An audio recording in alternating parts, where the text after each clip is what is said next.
नमस्कार, news India देख रहे हैं आप। मैं हूं आपके साथ पूजा मोहन पांडे। बुलेटिन की शुरुआत करते हुए सबसे पहले आपको बता दें, इस बुलेटिन में खास बातों का जिक्र होगा, दक्षिण का जिक्र होगा। वो दक्षिण जो देवताओं का प्रियतम हिस्सा है, वो दक्षिण जो वन से आच्छादित है, जो संसाधनों और क्षमताओं से आच्छादित है, वो दक्षिण जो साक्षरता दर में सर्वोपरि है। शुरुआत करते हुए प्रधानमंत्री की खबर से शुरुआत करेंगे। प्रधानमंत्री नरेंद्र मोदी ने नीति आयोग की गवर्निंग बैठक बुलाई थी। आज ये बैठक खास रही। काउंसिलिंग की 8वीं बैठक थी, जिसकी अध्यक्षता खुद प्रधानमंत्री कर रहे थे। विकसित भारत एट 2047 टीम इंडिया की भूमिका पर आधारित ये बैठक दिल्ली के प्रगति मैदान में नए कन्वेंशन सेंटर में आयोजित हुई, जिसमें 2047 तक भारत को एक विकसित राष्ट्र बनाने के उद्देश्य के साथ स्वास्थ्य, कौशल विकास, महिला सशक्तिकरण और बुनियादी ढांचे के विकास से संबंधित मुद्दों पर विचार विमर्श किया गया।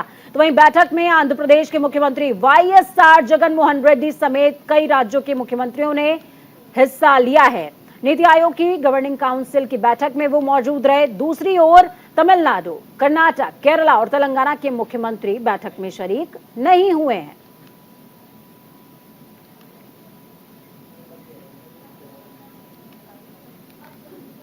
जिक्र कर्नाटका का करते हैं। कर्नाटका सियासी उतार चढ़ाव से जूझ रहा है। आज थोड़ी सी स्थिरता नजर आई। हम क्यों कह रहे हैं?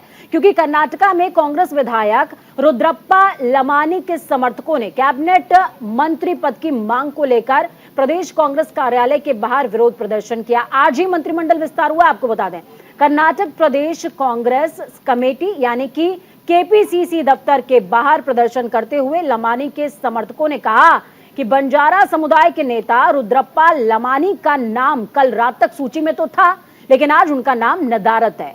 बंजारा समुदाय ने 75% वोटिंग करी है, इसलिए बंजारा समुदाय से कम एक नेता तो होना चाहिए था।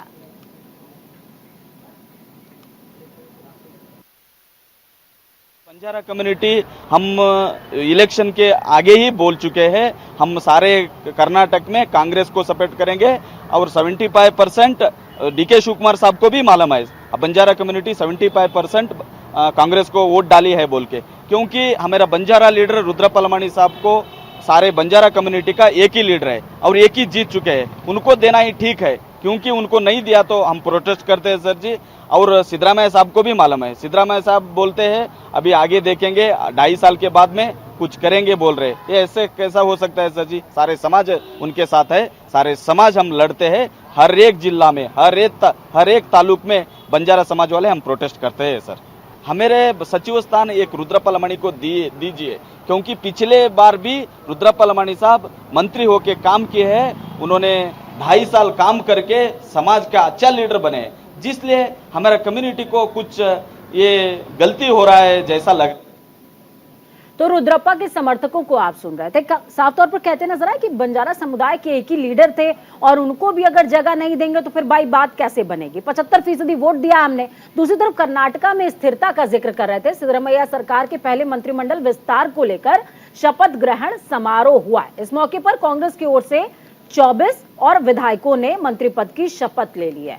कांग्रेस नेता एच.के. पाटिल, कृष्णा बारे गौड़ा ने कर्नाटक के मंत्री के तौर पर पद और गोपनीयता की शपथ ली। तो वहीं सिद्धरामैया के पास वित्त और खुफिया विभाग, इंटेलिजेंस विभाग आया है।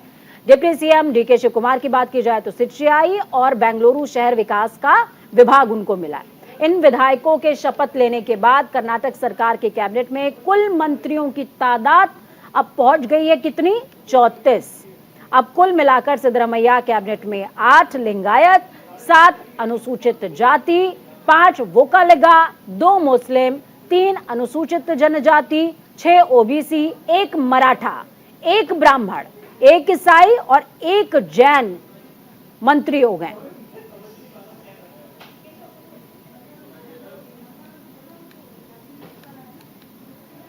दिल्ली के मुख्यमंत्री और आम आदमी पार्टी संयोजक अरविंद केजरीवाल ने हैदराबाद में तेलंगाना के मुख्यमंत्री और बीआरएस प्रमुख के चंद्रशेखर राव से मुलाकात करी। इस दौरान पंजाब के मुख्यमंत्री भगवंत मान और अन्य आम आदमी पार्टी नेता भी उनके साथ मौजूद रहे।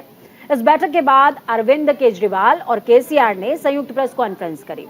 सीएम केजरीवाल ने कहा, जिस देश का पीएम सुप्रीम कोर्ट को ना मानता हो, देश के लोग न्याय के लिए कहां जाएंगे? अध्यादेश लाकर सारी पावर छीन ली।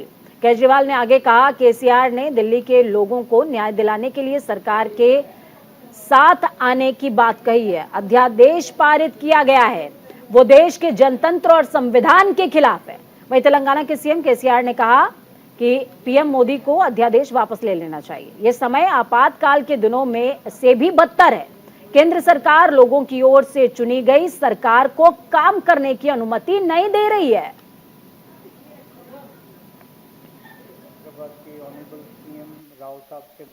ये तो बहुत खतरनाक स्थिति है पूरे देश के सामने। मैं जो पूरे देश भर में घूम रहा हूं समर्थन मांगते हुए, मैं केवल अपने लिए समर्थन नहीं मांग रहा, मैं देश के संविधान के लिए और देश के जनतंत्र के लिए समर्थन मांग रहा हूं। हमारे जो स्वतंत्रता सेनानियों ने लड़ाई लड़ी थी, वो ऐसे भारत के लिए लड़ाई थोड़ी लड़ी थी कि एक पार्टी आएगी सेंटर के अंदर, वो पार्टी बस एक ही पार्टी का पूरे देश के अंदर राज होगा। जिस तरह से आज इन्होंने माहौल बनाया हुआ, फिर तो एक प्रधानमंत्री और 31 गवर्नर बस वो चला लें इस देश को, फिर मुख्यमंत्री बनाने की क्या जरूरत है, फिर चुनाव लड़ने की बस करने की क्या जरूरत है, फिर तो ये तानाशाही होगी। इस तानाशाही के खिलाफ हम लोग लड़ रहे हैं। राज्यसभा के अंदर जब ये बिल आएगा, राज्यसभा के अंदर बीजेपी के पास मेजॉरिटी नहीं है। बीजेपी के out of 238 MPs, BJP has only 93 MPs. BJP के पास मेजॉरिटी नहीं है। मैं फिर से शुक्रिया अदा करता हूं राव साहब का। अगर हम सब लोग नॉन बीजेपी पार्टीज इकट्ठे हो गए तो इस बिल को हम राज्यसभा के अंदर गिरा सकते हैं। और अगर ये बिल गिर जाता है तो पूरे देश के लोगों को विश्वास हो जाएगा कि 2024 के अंदर मोदी सरकार वापस नहीं आ रही है। ये इसका सेमीफाइनल होगा 2024 का। ये कॉन्फिडेंस देगा पूरे देश के लोगों को कि मोदी जी को। Prime Minister and the government in center today shall withdraw the ordinance without any further loss of time. Otherwise, we will unitedly fight. I think the whole system will support Sri Kejriwal ji, because it is a question of the existence of the democratic system in the country. It is a threat to the democracy. It is a challenge to the democracy, which is not supposed to be in a big country like India. It cannot be tolerated. The government of India should come to senses and withdraw the